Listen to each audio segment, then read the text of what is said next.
Bray Wyatt's return promo does massive numbers for WWE on SmackDown. There's an update on the Good Brothers WWE return and their upcoming New Japan Pro Wrestling commitments.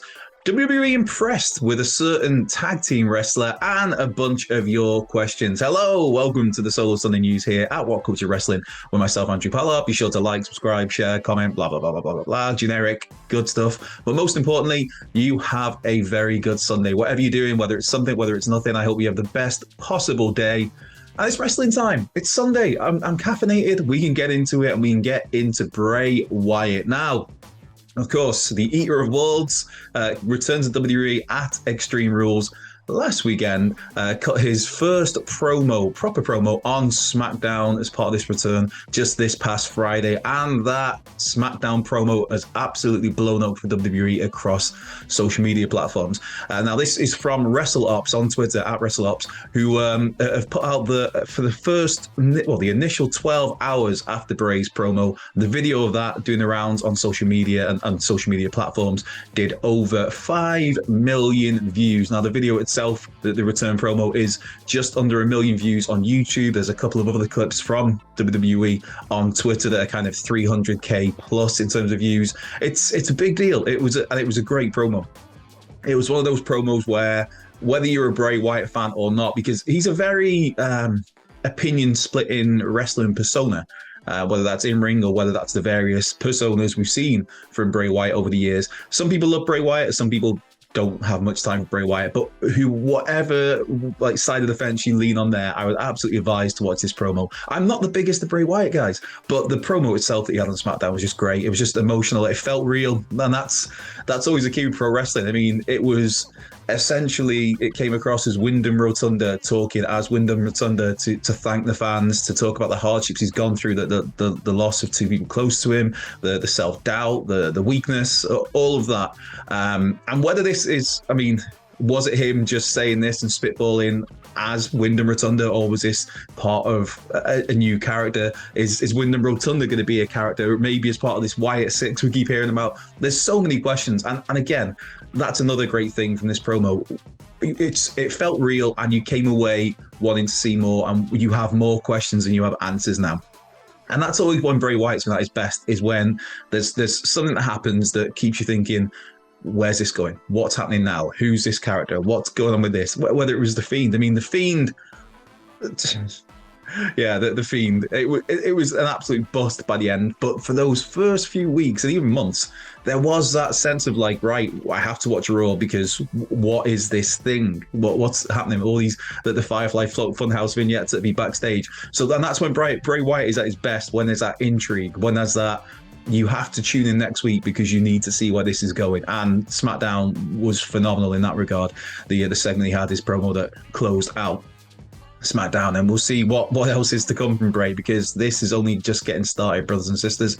And speaking of brothers, the Good Brothers to be precise, Fightful Select reporting basically an update on their return. Obviously, Carl Anderson and Luke Gallows, Doc Gallows, returned to WWE last Monday at the side of AJ Styles, a longtime pal and obviously a former Biz Cliz alumnus, I guess you would call it. But yeah, the report from Fightful says that the return to WWE, it's a full-time contract. It's on big money. And the interesting bit is where it pertains to New Japan Pro Wrestling. Now, previously, the Good Brothers were scheduled to work dates for New Japan through until Wrestle Kingdom at the turn of the year. Wrestle Kingdom 17 will be next year. And of course, WWE famously previously were famous for not really playing well with others. Now, this report here from Fightful says that New Japan Pro Wrestling were very much aware of the WWE return for the Good Brothers. And WWE at the moment is happy, seemingly, for Anderson and Gallows to fulfill any commitments in New Japan Pro Wrestling. Now, one of the big matches on the horizon is Carl Anderson against Hikuleo on, which is the November the 5th show that they're doing, which is the same date as WWE in Saudi Arabia with Crown Jewel. But yeah, on the 5th of November, Battle Autumn in Osaka, Japan, you've got Anderson set to defend the Never Openweight Championship against Hikuleo. And that match, by all accounts and purposes, is still scheduled to go ahead. It's still being advertised by New Japan Pro Wrestling.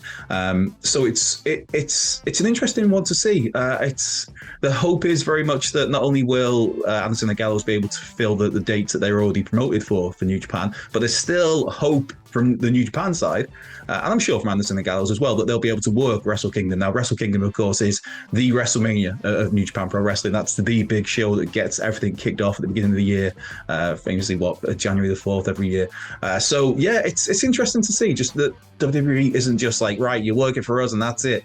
Forget what you've got booked in elsewhere. Now, of course, I'm not expecting Anderson and Gallows to simultaneously work for WWE and New Japan for the next 3 or 4 years, but it's good to see that WWE are kind of just saying like, right, okay, well you've got these prior commitments, cool, you go and work those as long as it doesn't interfere with us. I guess that's always the big thing. And I think that was said about Karrion Kross when he returned, that they were going to let him fulfill dates that he already had booked in, so long as they didn't interfere with WWE dates. And it turns out that they did interfere with WWE dates, so I don't think Kross has worked any outside shows.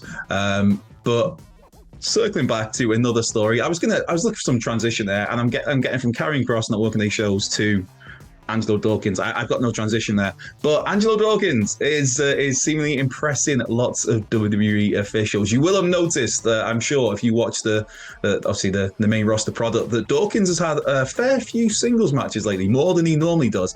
Everybody always, of course, talks about Montez Ford having the potential to be this great breakout major single star, but these last few weeks it's been Dawkins that's been getting the singles matches, and this is from Fightful Select again, who said that one of the main reasons is basically WWE are really impressed with Dawkins. They're impressed with his change of physique, they're impressed with his improved in-ring work, and his style that he brings to the ring, and the plan is to still give, obviously he's still going to be, the Street Profits are still together, it's just a case of Dawkins is getting a bit of time in the spotlight to see what he can do.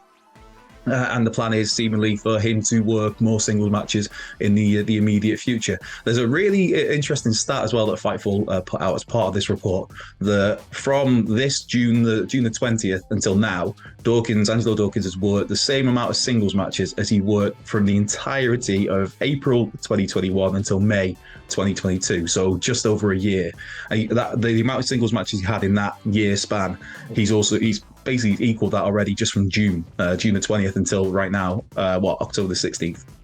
So yeah, he's a talented dude. You forget how good Dawkins is because Montez so often steals the spotlight. That frog splash band. How can that not steal the spotlight? It's such an impressive move. How he gets on it, the leap, the reach, and so Dawkins does sometimes feel a little in the background, but he's a very talented guy with a legit amateur background. Obviously, he's been in the W system for years now. I think the Street Profits themselves first teamed up in late 2016, but Dawkins has been around for a few years before that. He had a few different, I guess, not personas as such, because from what I remember, he was always Angelo Dawkins. Still a few different looks, a few different things they tried with him in NXT before settling on the Street Profits, and obviously they're one of the great tag teams in the company right now. But right now, questions, because it's a relatively slow news day today. So there's a bunch of questions that come in. So thank you to everybody who sent in questions today. Obviously, bonus points if you include a picture of your pet, clearly. And one person who's done that is Dustin Sensenegg. Hey, Dustin. We've got, good morning, King of the Insert Gimmick here. I ain't no king of nothing. I'm Mr. Velocity. That's my working nickname from here on out, Mr. Velocity. Good morning, King of the Insert Gimmick here. I really like the character of The Fiend, but what are the odds of Bray Wyatt bringing it back? And we've got a picture of a pooch there. Very much appreciated, Dustin. Very cool looking dog. I'm liking the facial fuzz. The Fiend, I think we get it back in some form of variation. I don't think it's the last we've seen in The Fiend.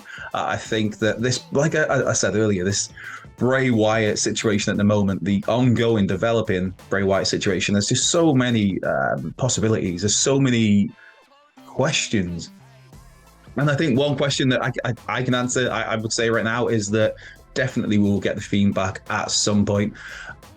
Whether it's Bray Wyatt as The Fiend, I know some people have speculated that somebody else could be The Fiend. Whether it's, we will see The Fiend at some point, in some form or fashion. And that's the great thing about this Bray Wyatt thing, is it's got people talking, it's got people asking questions, it's got people wondering what's going to happen next. So yeah, I think we will see the Fiend at some point. I think I'll see the third. Hey Hector, happy Solo Sunday. Based on the changes that Triple H has made in WWE, how do you think Vince has reacted? Hey, good job. Things seem to be going well. I would not have done that. My way was still better, or other. I think Vince McMahon being Vince McMahon, he probably looks at the current WWE product and thinks, what is this? Who's this Johnny Gargano guy? Karrion Kross needs more gimp mask. I think that Vince very much just because of how he spent the best part of 40 years, more than that, being right, being whatever Vince McMahon wanted to do, Vince McMahon did. And in Vince McMahon's eyes, Vince McMahon was always right. And I think that he will look at the current product on Raw and SmackDown and just be shaking his head at certain bits. I think he'll be thinking like, I wouldn't have done that. I'd have done that better. I wouldn't have. Where's Max Dupree? I wouldn't have changed this to LA Knight. I think. Yeah, we can all say that Vince is always going to Vince. Tuna Gaming got in touch really early in the week. I like this in advance. Where are we? So for Sunday in advance, I wondered, could it be? And if it is, could it work? A main roster call, maybe. Then that would leave Bo Dallas as the Fiend, his greatest creation in the hands of his bro, and Alexa's sister Abigail, Bray as Bray Wyatt, 6 question mark. So there's a picture here of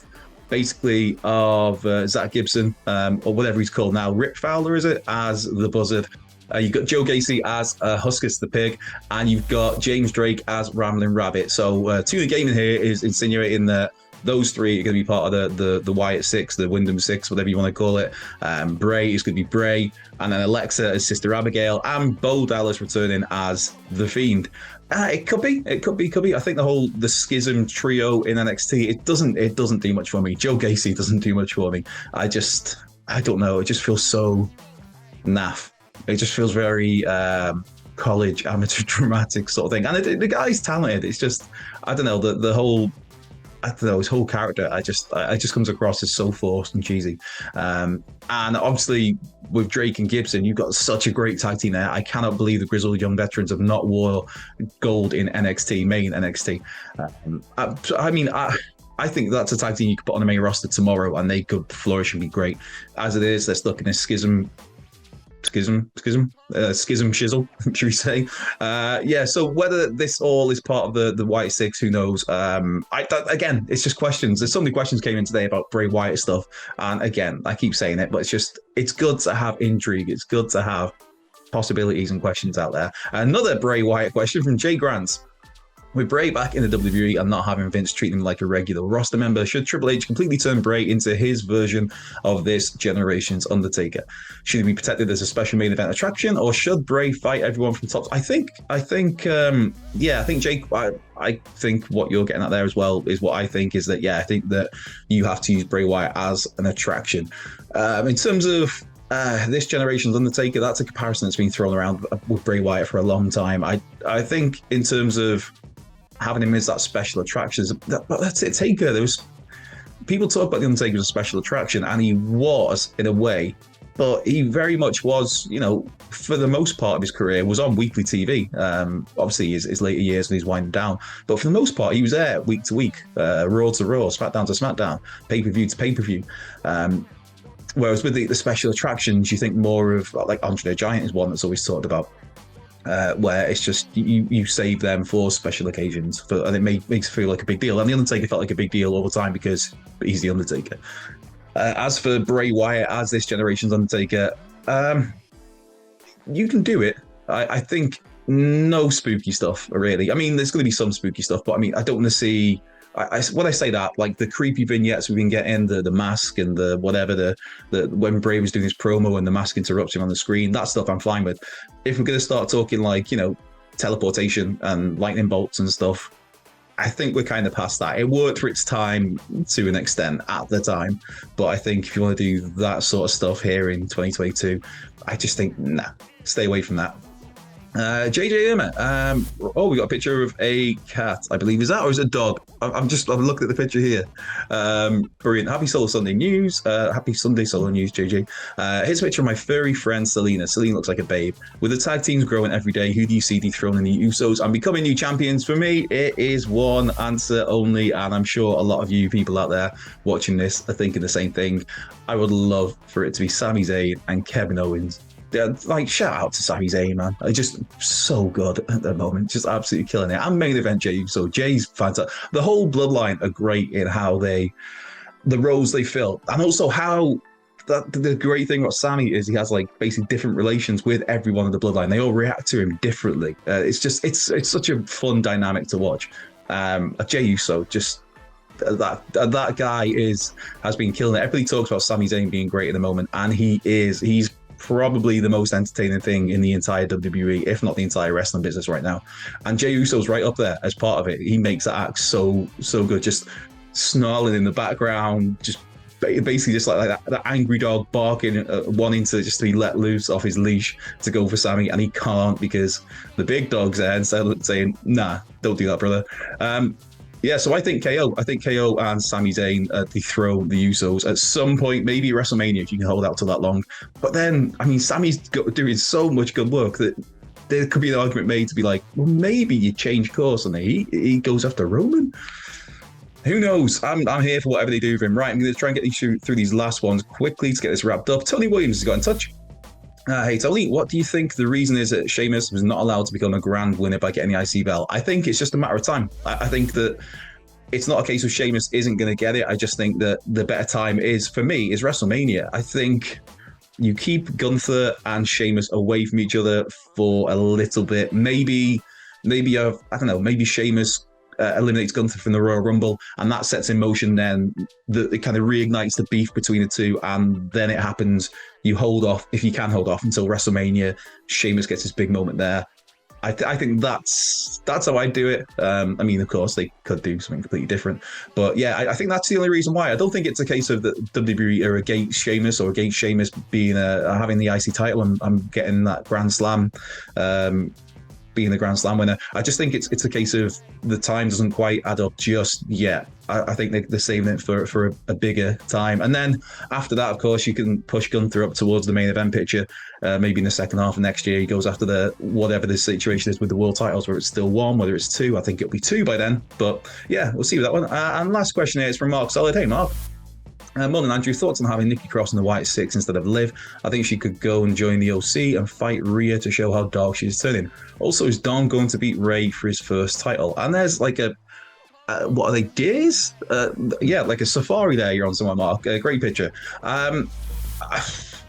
Do something with Nikki Cross, please. They clearly, it looks like they are doing something with her. I don't see her joining Judgment Day. I don't think that's in the future, really. Could she work as part of a Wyatt Six if Bray Wyatt is going to have his own faction from here on out? I mean, some people are speculating that the Wyatt Six is merely just 6 different personas for Bray, which it could be. Or it could be 6 people. It could be Bo Dallas, who there's talk of him returning to the company. It could be Liv Morgan. It could be Schism from NXT. It could be, some people said Grayson Waller as the buzzard, which that would not fit whatsoever. Grayson Waller he's funny. I like that dude. He's good. He's such a great prick. In the best possible way. So I think that Nikki could work instead of Liv. Again, people seem to presume that Liv Morgan's going to be in this Wyatt Six. Liv Morgan, of course, is dating, I believe, still Bo Dallas. If he does come back, it kind of would match up. I don't know on this one, and I'm quite happy to not know and just let it all play out, because it's something fun to keep you interested in professional wrestling on a Monday night, on a Friday night. As for Dom beating Ray for his first title, I don't know about that one. I don't know when you put a title on him. I don't know what that title would be, and more importantly, I can't see Rey Mysterio getting any titles anytime soon. Obviously, he looks like he's set to go up against Gunther for the IC title, but as mentioned, I think you keep that belt on Gunther for the rest of the year, right through until WrestleMania. So I don't see Rey getting a title anytime soon in order to then drop it to Dom. So no, it's the long way around that. And I've gone a long way around this whole video. So I'm going to scoot off now and crack on with the rest of my Sunday here working. But this has been the Solo Sunday News with myself, Andrew Pollard, at What Culture WWE. At What Culture, but be sure to come and follow us at What Culture WWE on Twitter. Follow me if you like, at Culture Left Peg on the Twitter. Be sure to like, subscribe, share, comment, turn notification bells on. All of that good generic stuff I say every single Sunday. But most importantly, have a great day, whatever you're doing, whether it's something, whether it's nothing. I hope you have the best possible Sunday. And if it's not going so well so far, I hope it turns around and you have a great day. Enjoy the rest of your Sunday, and I will be back next weekend.